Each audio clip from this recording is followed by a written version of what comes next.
Asalaamu calaykum waraxmatullaahi wabarakaatuh. Maalin horeeta waxaan sameynay sida ognahay Flutter Authentication oo yacni qaybta oo in lagu sign up gareeyo qofka sign up oo ku dhaho emailkiisa iyo passwordkiisa. Maanta marka waxaan rabnaa inaan ku set up gareyno Firebase consolkeena. Marka waxaan sameyneynaa project cusub aad sameysanaysaa. Halkan la create ku leedahay magac baa u baxsanaysaa, waqti yar oo qaadanaya. Kabacdi sana markaa dhahdid waa kasii soconaysaa. Halkan ku dhufanayna anaga waa kana projectigeena waa kana register noogu qoran. Kabacdina waxaa leedahay inta waxaa kaaga soo baxaya waxa add application kale saan oo kale kugu soo baxayso. Kabacdi midaad dooranaysaa add application markaa dhahdid mid baad dooranaysaa. Flutter kana dooranaysaa. Anaga Flutter aan dooraneynaa. Next ayaa leedahay copy ayaa leedahay. waxaa imaanaysaa VS Code-ka new terminal ayaa leedahay. Terminal markaa dhahdid paste ayaa leedahay koodkan ku leedahay. Interna waa leedahay. Kan kala soo qabanaysaa haddana enter markaa dhahdid kaas kana haddana copy soo dhahaysaa. waa imaanaysaa markaa imaadid waxaa leedahay haddana paste ayaa ku leedahay. Paste markaa ku dhahdid waxaa leedahay enter. Intaas markaa sameysid intaan hore soo sameynay oo hadda qaybihii horeeta nala socotay kan waan soo sameynay.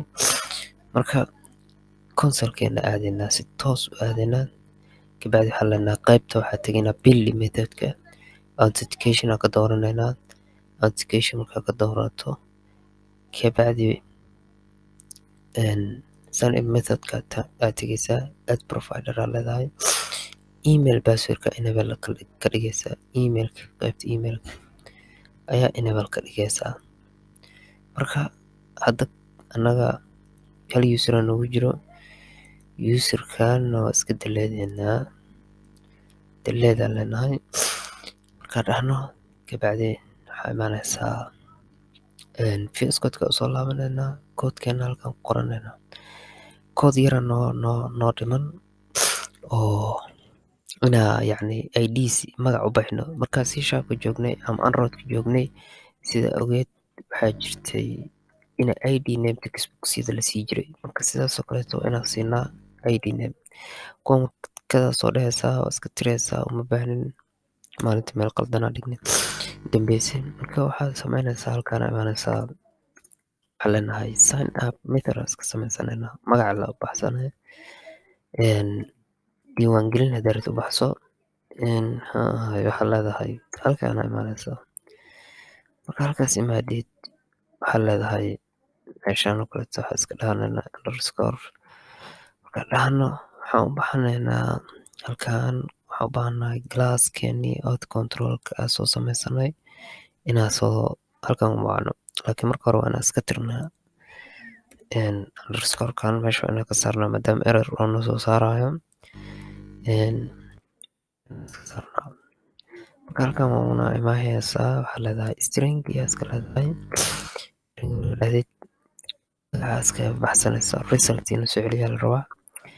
Result markii la soo celinayo marka waxaan u baahanahay classkii oo kan inaa object noogu abuuran yahay.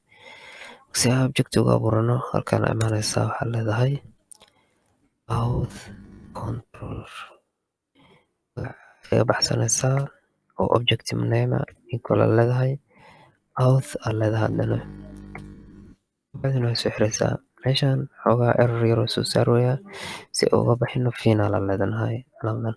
Marka intaa markii la soo gaaro waxaan u baahanahay inaan dhahno halkaan await. Marka intan waxaan u baahanahay async inaan ka dhigno si awaitkana u isticmaalno.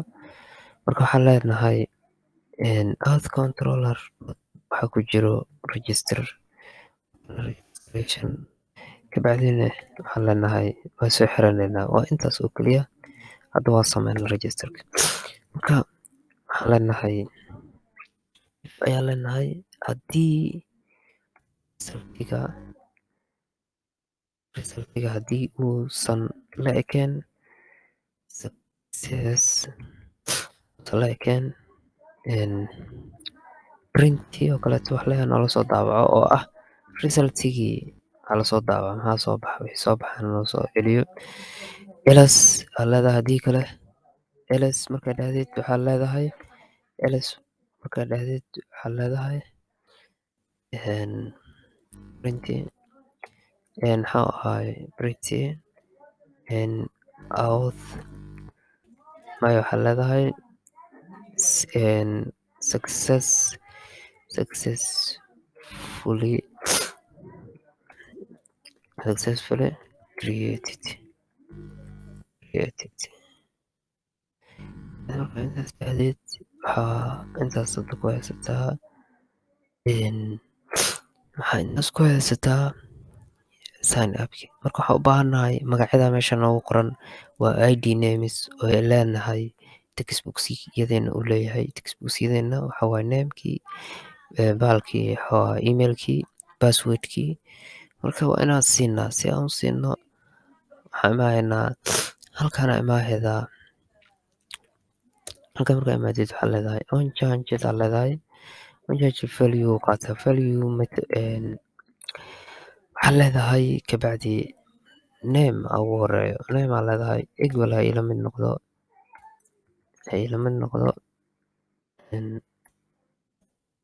name ha ila mid noqdo value aa leedahay kabacdi markaa intaas dhahdeed control c aa leedahay meel walba waa imaanaysaa intaan oo kale ku sameynaysaa control v kan iska bedel email ka dhig halkan imaaw haddana passwordka qaybta passwordka imaaw sidii oo kale dheh inta waxaa ka dhigtaa password markaa ka dhigtid waxaa leedahay password markaa ka dhigtid obsecure aa leedahay tagaste true yaa la arkin marka kabacdi intaa imaanaysaa mail dad artikaaga imaanaysaa waran garaynaysaa si automatic ayuu u shaqeynayaa haddaan tijaabino hadda waxaa tegaynaa qaybteenii firebaseka marka wax user ah nooma abuurno hadda user nooma abuurno intaan userkana waxaan rabnaa inaan meesha gelino leenahay badhankaas sign up ayaa riixinaa markaan riixno refresh aa leenahay halkan waa kaasaa waa noola abuuray sida ujeedid maxamed @gmail.com halkan waxaa ku jiro maxamed@gmail.com marka waa wasalaamu calaykum waraxmatullahi wabarakaatu intaas waa noogu eegay cashirkeenii fadlan subscribe-ta iyo like-ta share-ta